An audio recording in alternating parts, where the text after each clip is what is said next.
పాత్రికేయ మిత్రులు ప్రస్తావించడం జరిగింది. పాత్రికేయ మిత్రులకు చాలా సందర్భాలలో నేను వివరణ ఇచ్చిన. రాహుల్ గాంధీ గారు కూడా విస్పష్టంగా ఒక అంశాన్ని ప్రస్తావించారు.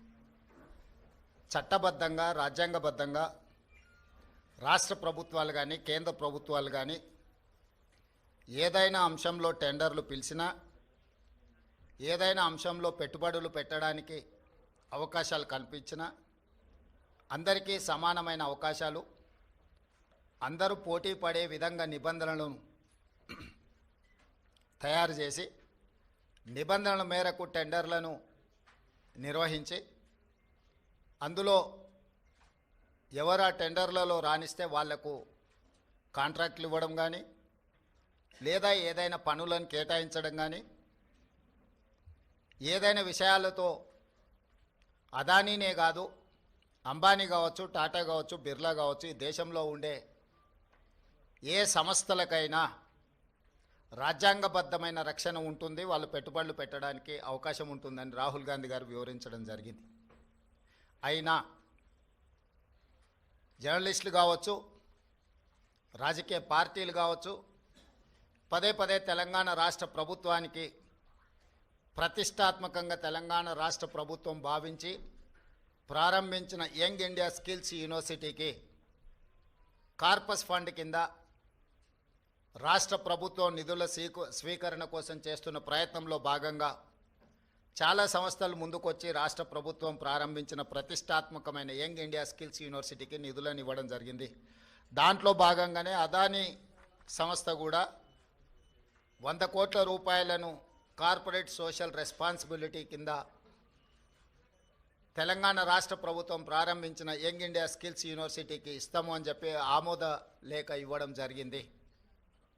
ఈ అంశాన్ని ప్రస్తావించడం ద్వారా అదేదో అదానీ గ్రూప్ తెలంగాణ రాష్ట్ర ప్రభుత్వానికో ముఖ్యమంత్రి గారికో అప్పనంగా 100 కోట్ల రూపాయలు ఇచ్చినట్టుగా అనవసరమైన చర్చలకు రాద్ధాంతానికి తావిస్తున్నది.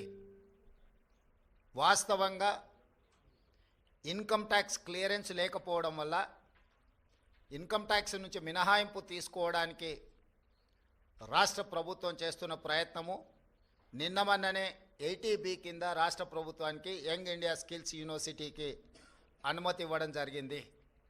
ఇప్పటి వరకు ఏ సంస్థ నుంచి కూడా తెలంగాణ రాష్ట్ర ప్రభుత్వం తన ఖాతాలోకి ₹1 కూడా తీసుకోలేదు, ఇంక్లూడింగ్ అదానీ. అయితే అనవసరమైన చర్చలలో తెలంగాణ ప్రతిష్ట కానీ వ్యక్తిగతంగా నా గురించి చర్చ జరగడం, మా మంత్రివర్గ సహచరులకు నాకు ఎలాంటి సుతారము ఇష్టం లేదు. అందుకే స్పష్టంగా నిన్ననే రాష్ట్ర ప్రభుత్వం తరఫున అదానీ గ్రూప్ ఆఫ్ కంపెనీస్కి మా అధికారి జయేష్ రంజన్ ద్వారా లేఖ రాయడం జరిగింది. జరుగుతున్న వివాదాలు, ఆరోపణలు, రకరకాల పరిస్థితుల వల్ల తెలంగాణ రాష్ట్ర ప్రభుత్వం మీరు ముందుకు వచ్చి ఉదారంగా తెలంగాణ యంగ్ ఇండియా స్కిల్స్ యూనివర్సిటీకి ఇస్తాన్న 100 కోట్ల రూపాయలను తెలంగాణ రాష్ట్ర ప్రభుత్వము స్వీకరించడానికి సిద్ధంగా లేదు. కాబట్టి గాంధీజీ ने जो कह रहा है उनके साथ में कदम कदम चलाने का मेरी जिम्मेदारी है.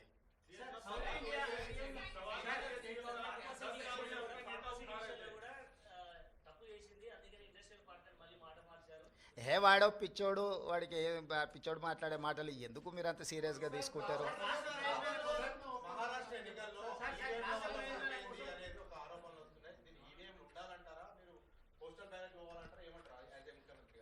నేను ముఖ్యమంత్రి కాదు, కాంగ్రెస్ పార్టీ విధానమే ఈవీఎం కాదు, బ్యాలెట్ మీద ఎన్నికలకు పోవాలని కాంగ్రెస్ పార్టీ విధానము. కాంగ్రెస్ పార్టీ కార్యకర్త నుంచి ఏఐసిసి అధ్యక్షుడు వరకు ఈ దేశంలో జరిగే ఎన్నికలు బ్యాలెట్ పేపర్ ద్వారా జరగాలనేది మా పార్టీ విధానము.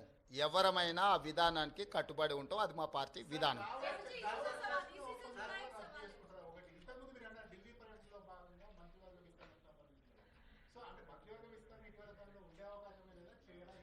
ఇప్పుడు నువ్వేమేం శాఖలు ఇచ్చినావు, ఎవరికి ఇచ్చినావు ఫస్ట్ అది చెప్పు.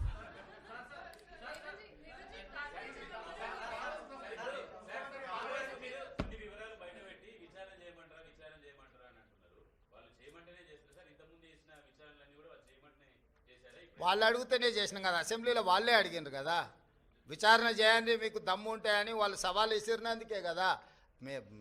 సాగునీటి పారుదల దాంట్లో వాళ్ళే సవాల్ విసిరినరు, దీంట్లో వాళ్ళే సవాల్ విసిరినరు, విద్యుత్ దాంట్లో. ఇప్పుడు కూడా మిగతా దాంట్లో కూడా నన్ను పోలీస్ స్టేషన్లో పెట్టమని ఆయన్నే అడుగుతున్నాడు. సో ప్రతిపక్షానికి ఇవ్వాల్సిన గౌరవం మేము ఇవ్వాలి కదా, అడిగినప్పుడు చేయకపోతే బాగుండదు కదా.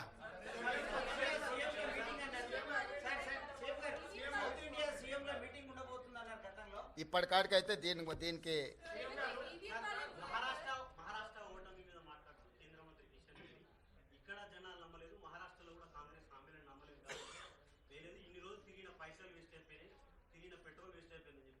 కిషన్ రెడ్డి గారికి ఒక విషయం స్పష్టంగా మీరు చెప్పండి, మీ ద్వారా నేను కూడా చెప్తాను. ఈ దేశంలో 2 లోక్సభ ఎలక్షన్స్ జరిగినాయి. లోక్సభ ఎలక్షన్లు అనేటివి ప్రధానమంత్రికి సంబంధించిన ఎన్నికలు. ఒకటి కేరళ వాయనాడులో ప్రియాంక గాంధీ, 2 నాందేడ్లో మహారాష్ట్ర. మహారాష్ట్ర మేము గెలిచినామని గొప్పలు చెప్పుకొని జబ్బలు జరుచుకుంటున్నాడు కిషన్ రెడ్డి అక్కడ. ఈ 2 పార్లమెంట్లల్లో నరేంద్ర మోడీని ఓడించి అక్కడి ప్రజలు రాహుల్ గాంధీ నాయకత్వాన్ని, మల్లికార్జున్ ఖర్గే నాయకత్వాన్ని బలపరిచినరు. మహారాష్ట్రలో రాష్ట్ర ప్రభుత్వానికి సంబంధించిన ఓటు మహాయుతికి వేసిండ్రు, కేంద్ర ప్రభుత్వానికి సంబంధించిన ఓటు రాహుల్ గాంధీకి వేసారు. అన్ని అసెంబ్లీలు ఓడిపోయినా నాందేడ్ పార్లమెంట్లో రవీంద్ర చౌహాన్ కాంగ్రెస్ పార్టీ గెలిచింది.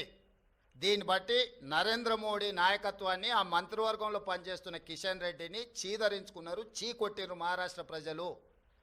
కేరళలో రాహుల్ గాంధీ గారికి వచ్చిన మెజారిటీ కంటే ప్రియాంక గాంధీ గారికి ఎక్కువ మెజారిటీ వచ్చింది. ఓటింగ్ పర్సంటేజ్ రాహుల్ గాంధీ గారు పోటీ చేసినప్పుడు 75%, ప్రియాంక గాంధీ గారు పోటీ చేసినప్పుడు 65%.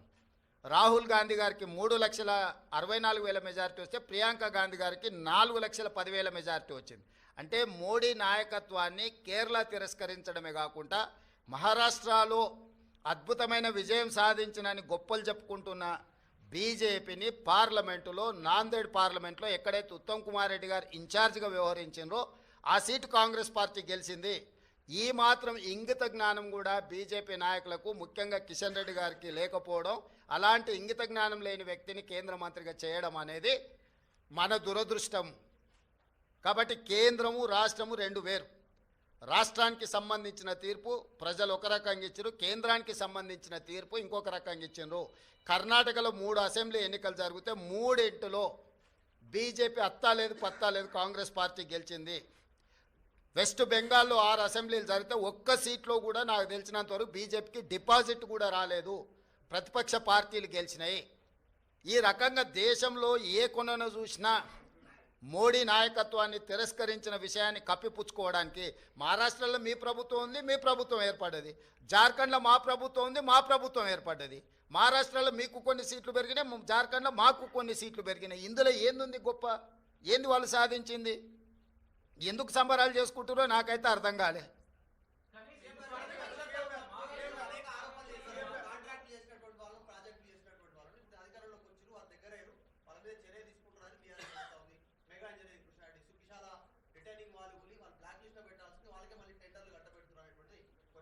అవును, అంతకుముందు వాళ్ళు TV9 ABN నిషేధించారు, నీకు గుర్తుందా? తెలంగాణ వచ్చిన వెంబడే. ఇప్పుడు ఏం చేద్దాం చెప్పు. ప్రజాస్వామ్యంలో ప్రతిదానికి ఒక విధానం ఉంటుంది. వాడోడో ఎల్లయ్య పుల్లయ్య బోడిగాడు ఏదో చెప్పిండని చెప్పి అట్లా వ్యవహరించదు ప్రభుత్వం. ప్రభుత్వం ఏది వ్యవహరించాలన్నా రాజ్యాంగ పరిధికి లోబడే వ్యవహరిస్తుంది. ఇవాళ విచారణ వచ్చిన దానికి విచారణ ఎదుర్కోకుండా ఏందేందో వాదనలు తీసుకొస్తారు.